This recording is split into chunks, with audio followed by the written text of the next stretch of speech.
Bismillahirrahmanirrahim. Assalamualaikum warahmatullahi wabarakatuh. Al-Fatihah. A'udzubillahi minasyaitonir rajim. Bismillahirrahmanirrahim. Alhamdulillahi rabbil alamin. Arrahmanir rahim. Maliki yaumiddin. Iyyaka na'budu wa iyyaka nasta'in. Ihdinas siratal mustaqim. Shiratal ladzina an'amta 'alaihim ghairil maghdubi 'alaihim waladdallin.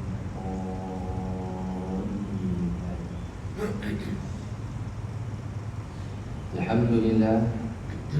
Alhamdulillahi rabbil alamin. Wassalatu wassalamu ala asyrafil anbiya'i wal mursalin wa ala alihi wa ashabihi ajma'in.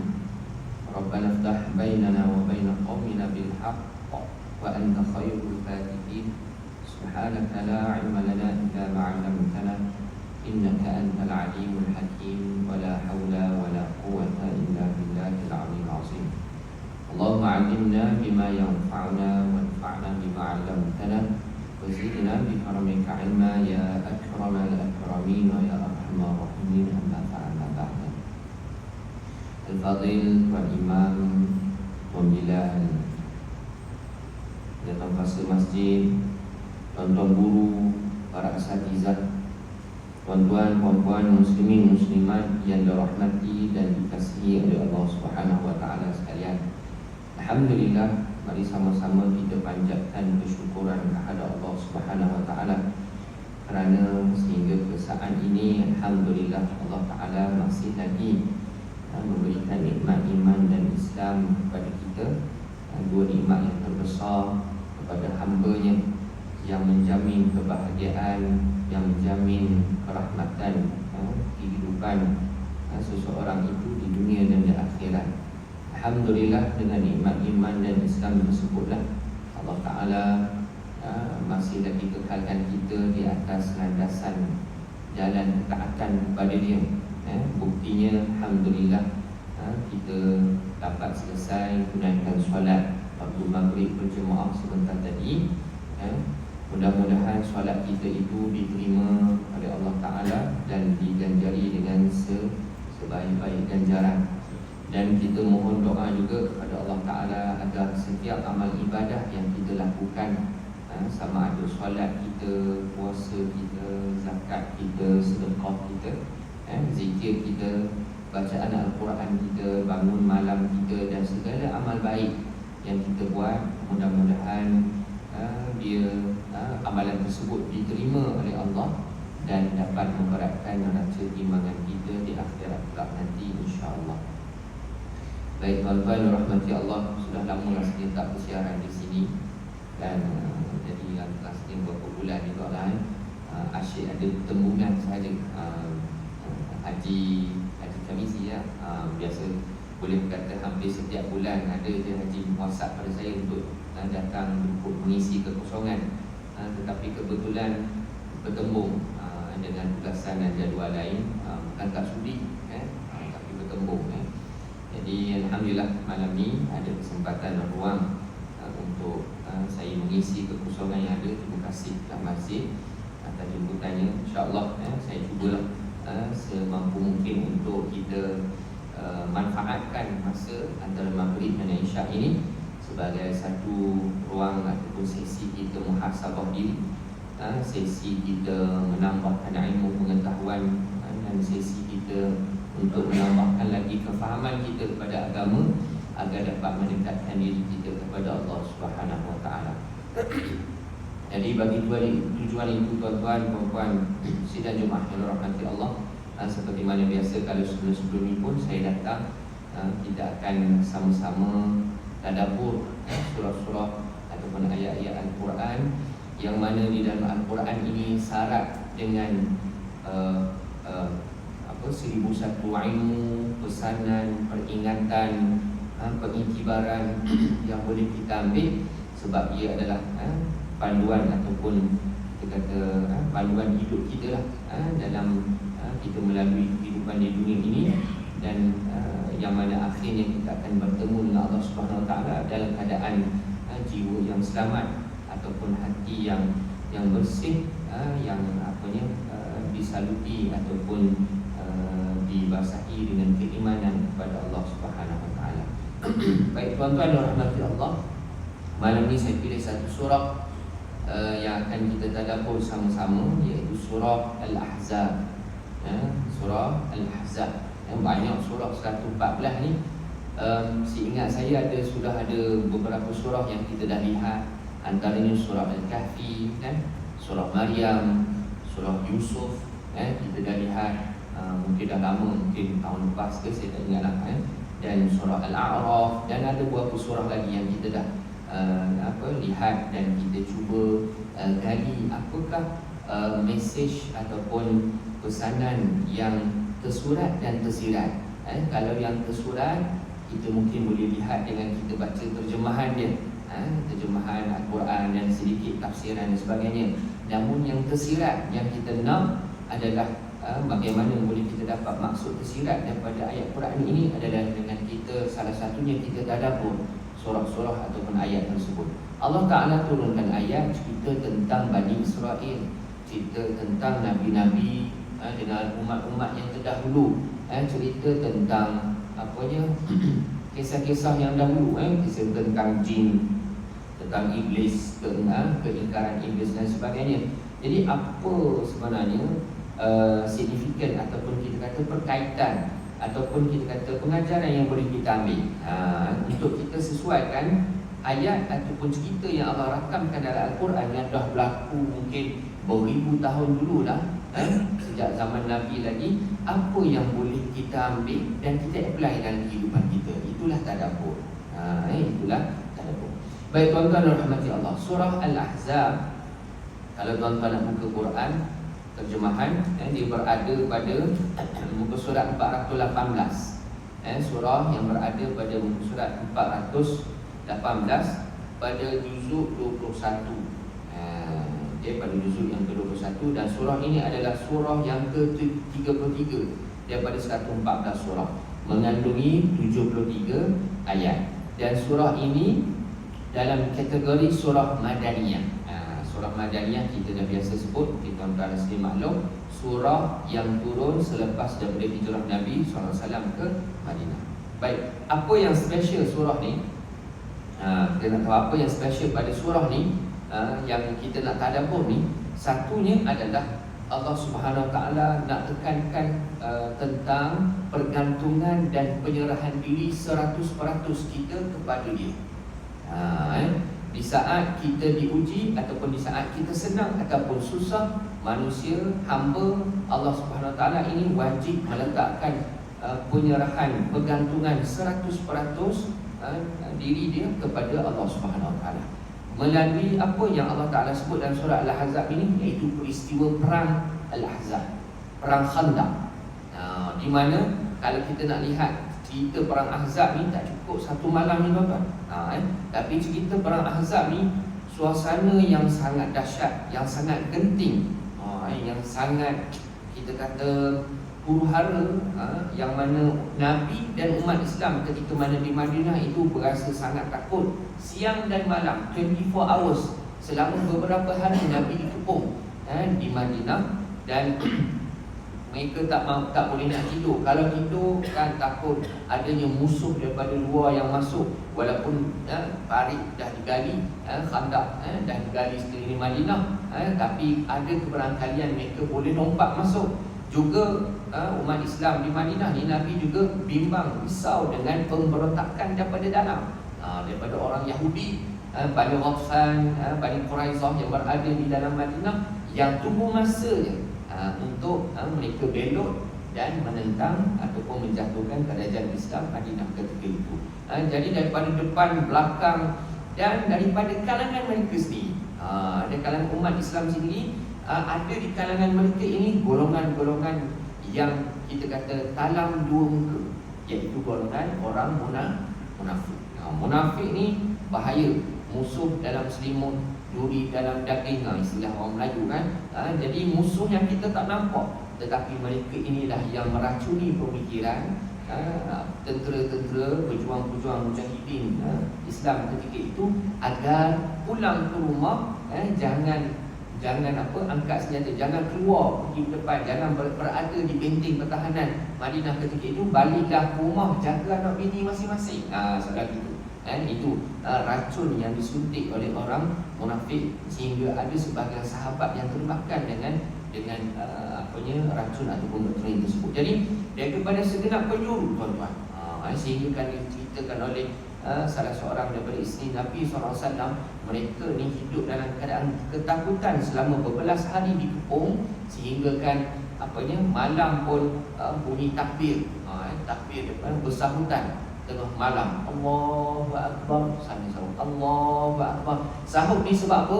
Tak nak bagi orang Islam dan mujahidin ketika itu, maknanya para sahabat ni tertidur, nak menjaga. Maknanya kalau ada kawasan yang tak sahut takbir tu, bermakna situ dah mungkin jatuh ke tangan musuh.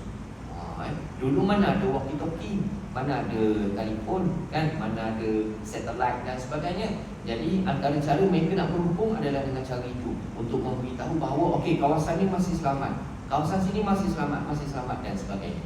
Bila senyap tidak ada sambutan, maka di situ mungkin dah ada berlaku pertempuran ataupun dah dikuasai oleh musuh ketika itu. Jadi suasana genting ketika itu. Siapa lagi yang mampu tolong, ataupun kepada siapa lagi nak diletakkan pergantungan melainkan kepada Allah Subhanahu Wa Taala. Adakah kita bakal lalui situasi itu? Kita mungkin akan sampai satu masa kita akan bertemu dengan ataupun berhadapan dengan situasi itu. Sekiranya umur kita panjang lah, kan? Wala'iyazulillah, kita mohon sebolehnya kita mohon jauh daripada perkara ini. Tetapi bila akhir zaman ni, kalau kita nak lihat mudah contoh terdekatnya, saudara Islam kita di Palestin, kan? Umat Islam kita di Palestin, tak kira masa, tak kira jam, tak kira waktu, bulan puasa tak bulan puasa, mereka digempur, mereka dibom dan sebagainya, kan? Mereka dibom, ditembak dan sebagainya. Jadi ada masa tenang untuk berehat bersama keluarga macam kita, nonton televisyen, tengok Maharaja Lawak ke contoh. Ada lagi? Tak tahu dah lah. Tengok bola ke, tengok apa, tak ada. Mereka tak ada masa untuk tu. Mereka sentiasa 24 hours bersiap siaga untuk berhadapan dengan musuh, bersiap siaga untuk mengejar syahid. Jadi kita adakah bakal lalui situasi itu? Wallahualam, kita tak tahu, tapi kita mesti bersedia.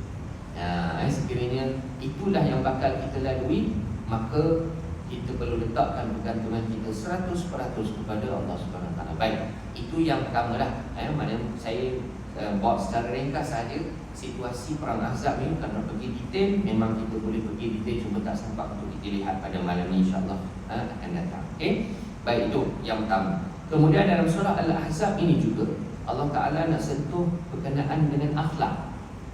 Berkenaan dengan akhlak. Tadi mungkin berkaitan dengan tauhid ataupun iman. Yang kedua adalah berkaitan dengan akhlak, dari sudut auratnya, dari sudut percakapannya, dari sudut pergaulannya, dari sudut berhias, perhiasan yang tabarruj dan sebagainya. Jadi persoalan ini berkaitan dengan akhlak ini ada disentuh ataupun disebutkan di dalam surah Al-Ahzab ini. Juga yang ketiga, perkara yang disebutkan juga adalah berkaitan dengan kedudukan Nabi SAW sebagai Nabi yang dimuliakan oleh Allah Subhanahu Wa Taala melebihi daripada Nabi-Nabi lain. Baik, itu antara 3-4 perkara secara umumnya yang kita akan lihat. Baik, kita terus kepada surah ni, tuan-tuan, dan kita ambil beberapa pengajaran yang boleh kita lihat. Baik, surah ini dinamakan Al-Ahzab, tentera Al-Ahzab. Maksudnya Al-Ahzab ni apa? Tentera bersekutu. Tentera bersekutu, tentera kufar telah bergabung antara musyrikin Mekah dengan puak-puak Yahudi, dengan puak-puak musyrikin di luar Mekah. Mereka telah bersatu, bergabung, mewujudkan satu pakatan ketenteraan untuk menyerang Nabi SAW dan para sahabat di Madinah. Bersempena dengan pakatan ketenteraan yang ditubuhkan oleh kafir Quraisy untuk menyerang Madinah.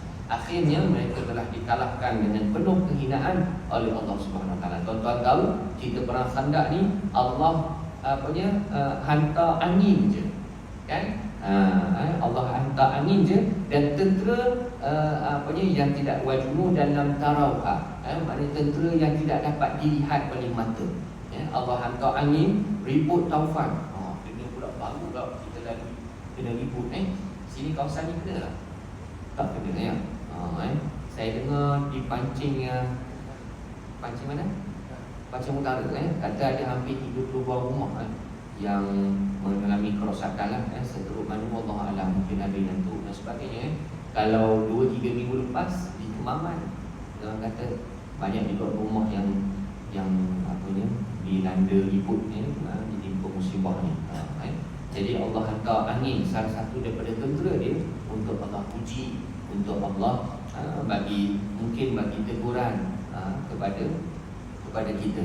Ujian, musibah dan teguran yang Allah bagi ni bukan hanya tertimpa kepada orang yang melakukan maksiat sahaja, kan? Orang yang soleh pun ataupun orang yang beriman pun kena juga. Orang yang beriman pun kena juga. Orang yang tak buat maksiat lah, maksudnya orang yang tak buat maksiat pun kena juga, kalaulah dia tidak mencegah kemungkaran yang berlaku di tempat dia. Baik. Okey, itu cerita tentang surah ni secara umumnya berkaitan dengan perang Ahzab tadi. Baik, seterusnya antara yang disebutkan juga di dalam surah ini adalah, kalau kita lihat di awal surah, Allah Ta'ala sebut tentang ketakwaan kepada Allah Subhanahu Wa Ta'ala. Surah ni Allah mulakan dengan perintah kepada Nabi Muhammad SAW agar baginda bertakwa kepada Allah, iaitu pada ayat yang pertama, dan diakhiri dengan perintah kepada orang-orang yang beriman untuk melakukan perkara yang sama, iaitu pada ayat yang ke-70. Perintah yang sama, iaitu agar bertakwa, semuanya masing-masing bertakwa kepada Allah Subhanahu Wa Taala. Ayat yang pertama Allah Taala sebut apa? A'udzubillahi minasyaitonirrajim. Bismillahirrahmanirrahim. Ya ayyuhan nabiyyu taqillah wa la tuti'il kafirin wal munafiqin innallaha kana 'aliman hakima. Wahai Nabi, tetaplah bertakwa kepada Allah dan janganlah engkau menuruti keinginan orang kafir dan orang munafik. Sesungguhnya Allah Maha mengetahui lagi Maha bijaksana. Wahai Nabi, kekal istiqamah pada takwa kepada Allah, keimanan kepada Allah. Jangan sedikit pun takwa kamu, iman kamu tergugat dengan tawaran-tawaran yang di-offer oleh orang-orang kafir, oleh orang munafik, untuk melunakkan ataupun menjinakkan kamu sehingga akhirnya Islam itu tergadah. Kemudian pada ayat yang ke-70 juga Allah sebut bukan tuju kepada Nabi saja, tapi kepada semua umat baginda. Ayat pertama Allah tuju pada Nabi, manakala ayat yang ke-70 Allah sebut ya ayyuhallazina amanu ittaqullah wa qulu qawlan sadida. Wahai orang-orang yang beriman. Siapa dia? Kita. Kitalah orang yang beriman itu. Janganlah kamu bertakwalah kamu kepada Allah dan ucapkanlah perkataan yang benar.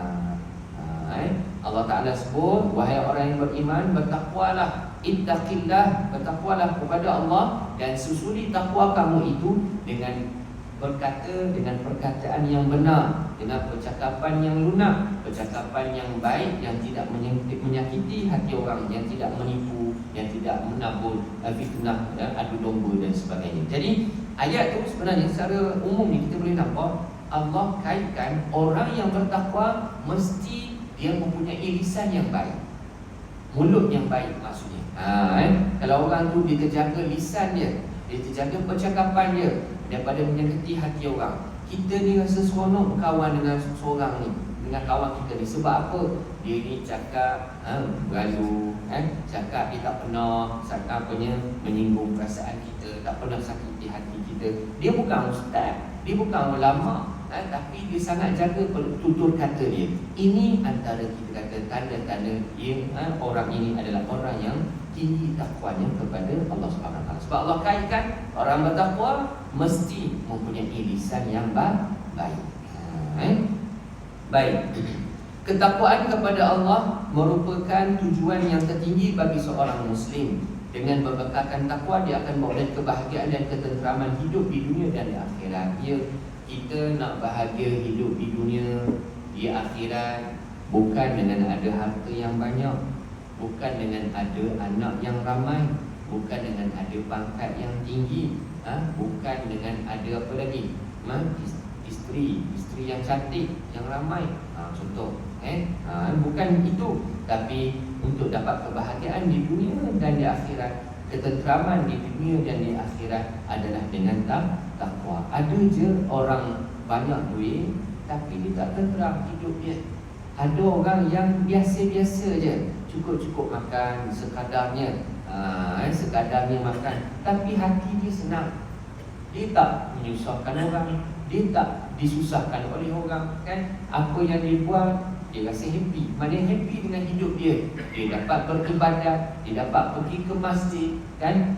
Dia dapat, Allah bagi kesihatan kepada dia. Apa lagi dia tak? Apa lagi kita nak, maknanya kalau duit banyak, contoh, tapi sakit, tak boleh nak pergi jalan, makan kena pantang, contohnya kan. Jadi takwa adalah sebesar-besar nikmat yang membawa kepada kebahagiaan dan ketenteraman hidup kita di dunia. Allah Ta'ala sebut dalam surah At-Talaq, antara kelebihan ataupun janji Allah kepada orang yang bertakwa. Apa dia? Orang yang bertakwa ni Allah bagi apa? Wa may yattaqillah yaj'al lahu makhraja. Siapa yang bertakwa kepada Allah, Allah bagi dia jalan keluar dan bagi setiap masalah yang dia hadapi. Dia ada kesulitan, dia ada masalah, dia dibuang kerja, dia tak ada duit nak belanja, contoh, ataupun dia ni berbalah suami isteri, anak dia tak taat pada dia, derhaka pada dia, apa sahaja masalah yang dihadapi, kembalilah kepada Allah. Takwa, mengadulah pada Allah. Mungkin kita lihat di sana Allah uji ni sebab Allah rindu nak dengar rintihan kita. Sebab dah lama kita tak mengadu ke dia, dah lama kita tak menitis air mata sewaktu kita berduaan dengan dia, dah lama kita tak membaca ni kalamullah, ayat-ayat suci, ayat-ayat cinta dia, dah lama sangat dah. Jadi Allah uji jentik kita sekejap, tak nak kita tersasar jauh, agar Allah tarik kita kembali kepada dia. Wa man yattaqillaha yaj'al lahu makhraja. Allah akan bagi jalan keluar. Setiap masalah, setiap ujian yang Allah bagi hantar kepada kita, Allah tak bagi saja-saja tanpa Allah bagi jalan untuk selesaikan. Cuma kita je kena cari. Macam mana nak cari? Dekatkan dulu diri kita dengan Allah Ta'ala. Yaj'al lahu makhraja. Kemudian Allah sebut janji yang kedua, wa yarzuqhu min haitsu la yahtasib. Dan Allah berikan rezeki kepada dia daripada jalan yang dia tak sangka-sangka. Dia sangka dengan dia dapat projek itulah dia dapat untung besar, dia dapat bayar hutang, contoh. Dia sangka dengan dia dapat kerja ni, dia sangka dengan anak dia sambung belajar sini, nanti esok dapat dapat membahagikan dia, dapat menjaga dia di usia tua dan sebagainya. Dia sangka itu, tetapi Allah sebaik-baik perancang, dia Maha tahu. Sebab tu Allah sebut wa yarzuqhu min haitsu la yahtasib. Dialah yang mampu, hanya dialah yang mampu memberikan rezeki kepada hamba dia ni daripada jalan yang tak sangka-sangka. Kita sangka A, rupanya Allah bagi ikut B. Kita sangka C, rupanya Allah bagi ikut D. Itulah kerja Allah Ta'ala. Dan yang ketiga janji Allah Ta'ala adalah wa man yattaqillaha yaj'al lahu min amrihi yusra. Siapa yang bertakwa kepada Allah ni, Allah jadikan setiap urusan itu dipermudahkan. Tadi yang pertama tadi Allah bagi jalan keluar. Dia ada masalah, ada kesulitan, Allah nampakkan dia jalan. Oh macam ni cara nak selesai dia, macam ni. Allah datangkan orang untuk bantu dia dan sebagainya. Tengah dia susah, dia sesak ni, macam mana nak buat, tiba-tiba Allah hantar orang untuk bantu dia dan sebagainya. Okey, yang tu Allah bagi jalan. Kemudian Allah sambung, Allah sebut yang ketiga pula, Allah permudahkan setiap jalan ataupun urusan yang dia lakukan. Maknanya jalan yang dia ambil, Allah pelancar pula, Allah permudah pula. Itulah kita kata balasan ataupun janji Allah kepada orang yang bertakwa kepada dia. Baik, seterusnya yang ke berapa dah? Yang kedua. Poin dulu yang ketiga lah. Disebutkan dalam surah ini kedudukan Nabi Muhammad SAW.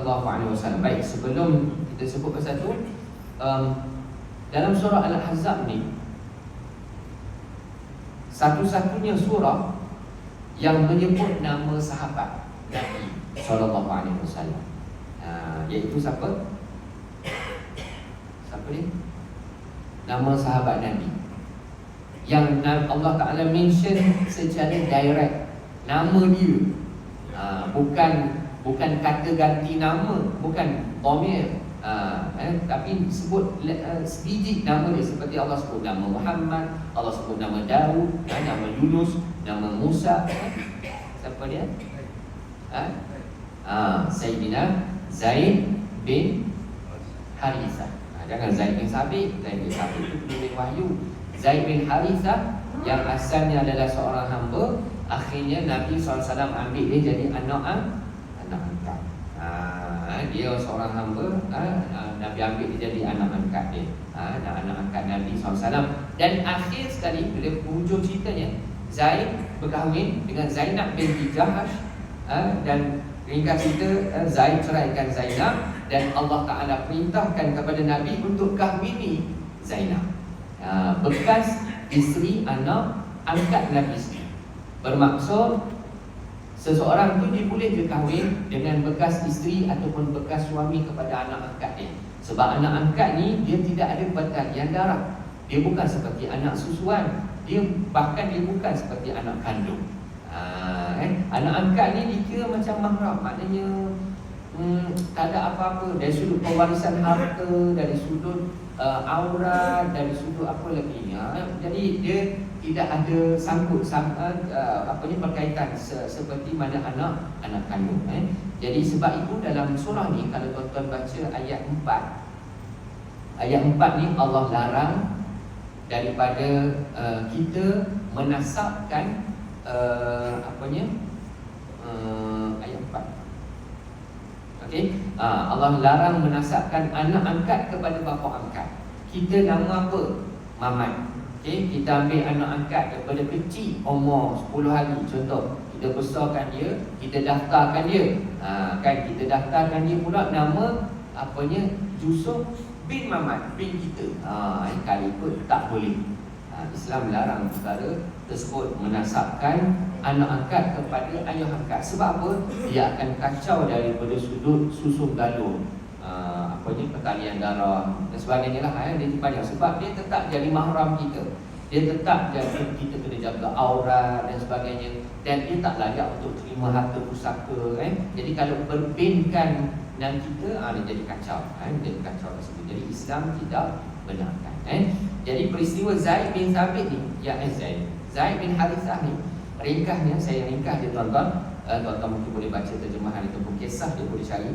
Zaid bin Harithah ni sahabat, disebabkan Nabi ni sangat akrab, sangat sayang dan akrab dengan Zaid ni.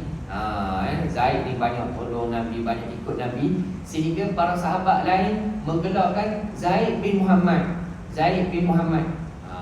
Maknanya orang Arab dulu dia suka panggil nama sekali dengan nama ayah.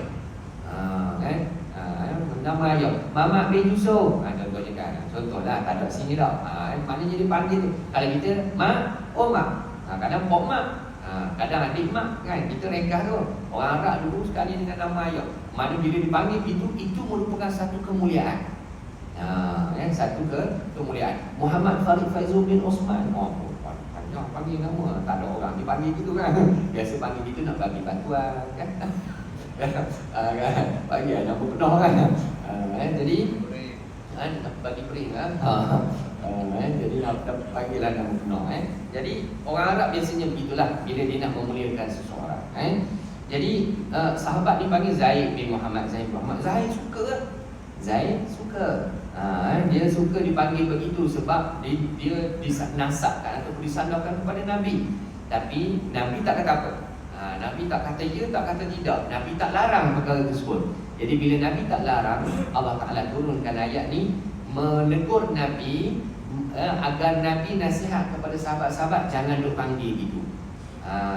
Jangan duk panggil Zaid bin Muhammad. Panggil dengan nama ayah dia, Zaid bin Harithah. Cukup. Jangan panggil itu sebab Islam tidak benarkan. Jadi bila Zaid begitu, bila turun wahyu menegur perbuatan tersebut, sahabat tak lagi panggil Zaid bin Muhammad. Zaid sedih kan. Zaid sedih kan. Bila Zaid sedih, Allah Ta'ala mention nama Zaid dalam surah ni. Nanti tuan-tuan baca, carilah ayat berapa ada nama Zaid tu. Allah mention nama dia untuk mengubati hati dia, untuk pujuk kan, pujuk balik. Barulah Zaid ceria kembali. Okey, baik, itu cerita dalam di awal surah. Kemudian Allah Ta'ala sebut juga kedudukan Nabi Muhammad SAW dalam surah ni. Terdapat ayat yang menjelaskan ketinggian kedudukan Nabi Muhammad SAW di sisi Allah Subhanahu Wa Taala berbanding nabi-nabi lain. Baik, ringkasnya tuan-tuan, kalau tuan-tuan lihat dalam surah ni ada 4 ayat. Ayat 1, ayat 28, ayat 45, ayat 50.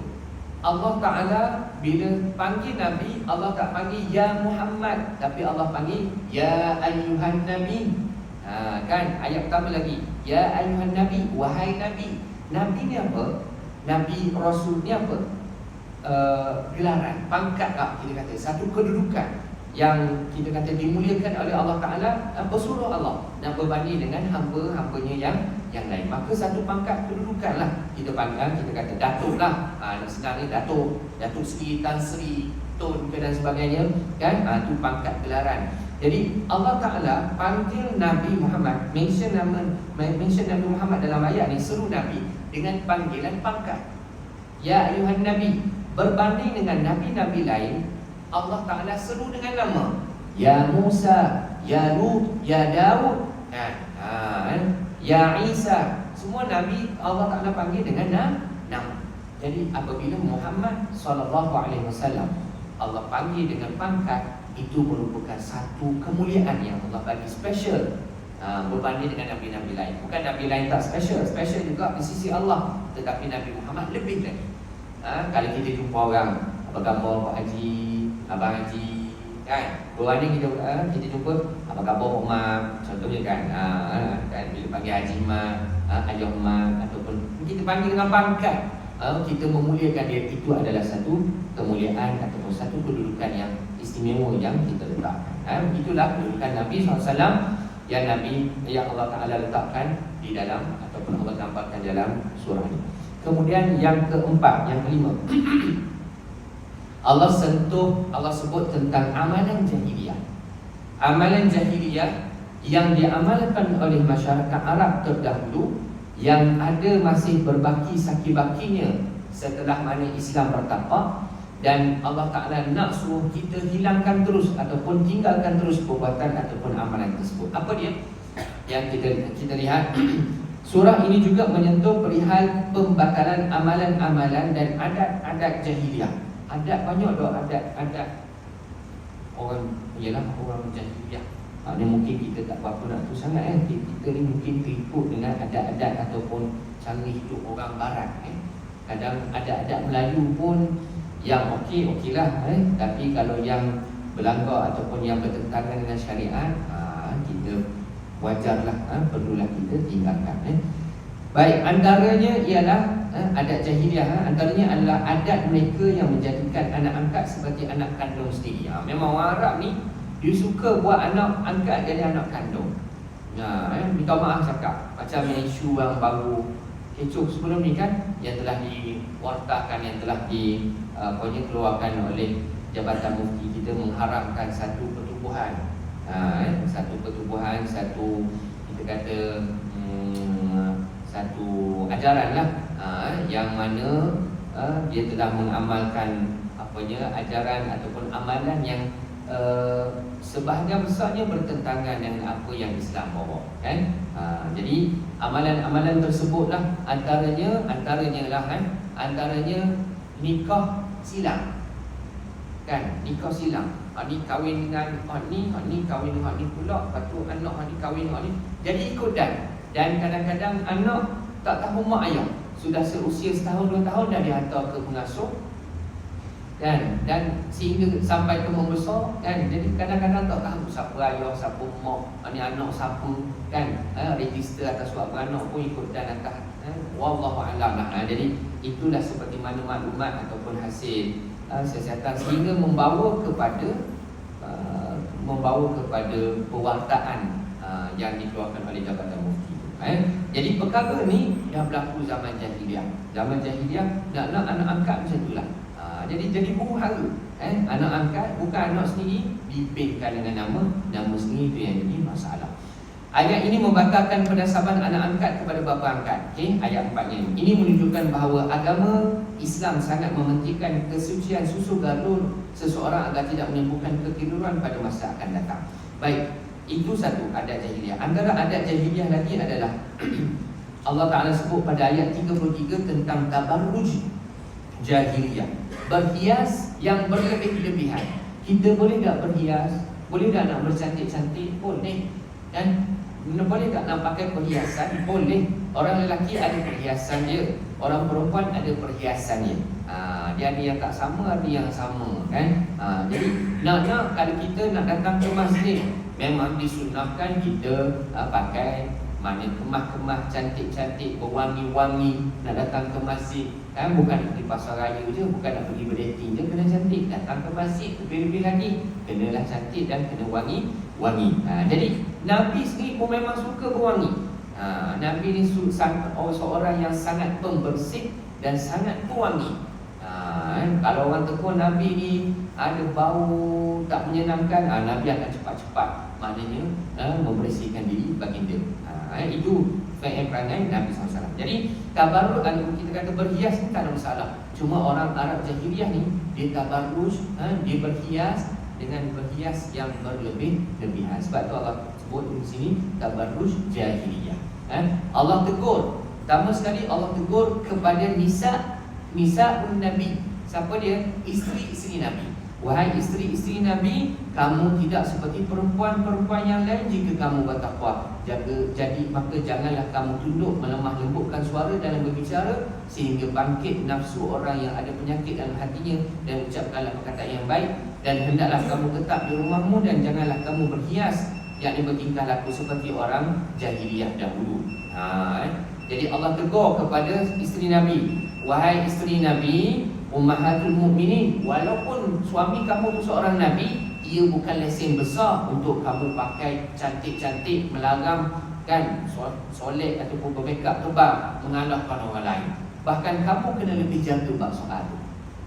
Nampak Nabi pemimpin utama, maksudnya ketua negara. Jadi kalau ikut isteri ni, nak pakai apa ikutlah, suka lah, ikut suka lah, kan. Tapi tak, Allah Ta'ala tegur isteri Nabi dulu agar berpakaian dengan pakaian yang sesuai dengan wanita muslimah. Kemudian ayat 32 yang saya baca tadi pun, Allah Ta'ala tegur juga pada isteri-isteri Nabi apabila bercakap. Orang perempuan lah, bila Allah Ta'ala tegur isteri Nabi, dia merujuk kepada wanita-wanita muslimah, wanita-wanita Islam. Apabila kamu bercakap, jangan liuk-letukkan suara kamu. Apatah lagi kalau tubuh badan, jangan lemah lembutkan suara, jangan lunakkan suara, jangan manjakan suara kamu dengan lelaki ajnabi, dengan orang yang bukan mahram. Tak boleh. Jangan boleh cakap lembut gitu, Pak Haji boleh saka, boleh boleh terangkat sekarang. Boleh kangkung selalu dengar apa yang bangun tu, bingkah bangun kan. Jadi bahasa-bahasa ini kan walaupun nampak biasa, tetapi dia boleh menimbulkan satu, kita kata apa, gangguan ataupun membangkitkan penyakit di dalam hati seseorang yang ada penyakit, membangkitkan nafsu ke dalam hati orang ada penyakit. Perempuan dengan lelaki ni, ulama-ulama pakar motivasi pun sebut, maknanya orang perempuan lelaki ni dia macam magnet yang berlainan apa? Cas. Kalau bertemu pasti dia akan melekat. Dia akan makin dekat. Dia bukan kutub yang sama, dia kutub yang berbeza. Dia ada cas dia, yang mana dia ada, kalau kita pergi dekat dia akan lari. Itu lelaki dan perempuan. Walaupun tak cantik tangga mana pun, tapi tetap dia datangkan kita kata apa, gangguan ataupun kita kata cas tadi tu yang boleh akhirnya membawa kepada perkara yang lebih besar. Jadi saya rasa mungkin sampai situlah untuk kita kongsi pada malam ni. Banyak lagi lah kalau Allah Ta'ala sebut tentang perang Ahzab tadi, kemudian pasal hijab, pensyariatan hijab disebut pada ayat 59, Kedudukan wanita Allah Ta'ala sebut pada ayat 35 sama je. Orang perempuan dengan orang lelaki sama. Yang membezakannya adalah takwa. Walaupun Allah Ta'ala banyak sebut pasal orang lelaki dalam Quran, tapi sebenarnya sama je perempuan dan lelaki. Yang membezakan hanyalah takwa. Kemudian Allah Ta'ala sebut tentang mulianya keluarga Nabi SAW kerana diturunkan Al-Quran padanya. Mulianya keluarga Nabi kerana diturunkan Al-Quran, dan situlah terbentuknya sunnah Nabi daripada batang tubuh Nabi SAW. Jadi kita nak dapat keluarga yang sakinah warahmah, mawaddah warahmah adalah dengan kita mengikut cara hidup Nabi, seperti mana Nabi menghidupkan keluarganya dengan Al-Quran, dengan sunnah. Kita hidupkan keluarga kita dengan Al-Quran dan sunnah itu. Itulah yang sedikit sebanyak disebutkan dalam surah Al-Ahzab, dan mungkin banyak lagi yang boleh kita lihat. Jadi tuan-tuan bolehlah sama-sama baca terjemahan atau tafsiran pada surah tersebut. Wallahu ta'ala alam. Aqulu qawli hadza wa astaghfirullahal azim li wa lakum. Assalamualaikum warahmatullahi wabarakatuh. Bismillahirrahmanirrahim. Alhamdulillahirabbil alamin, wassalatu wassalamu ala asyrofil mursalin wa ala alihi washabbihi ajma'in. Allahumma a'inna ala dzikrika wa syukrika wa husni ibadatik. Allahumma inna nas'aluka al-huda wat tuqa wal 'afafa wal ghina. Wa sallallahu ala sayyidina Muhammad wa ala alihi washabbihi wasallam. Alhamdulillah. Wallahu a'lam.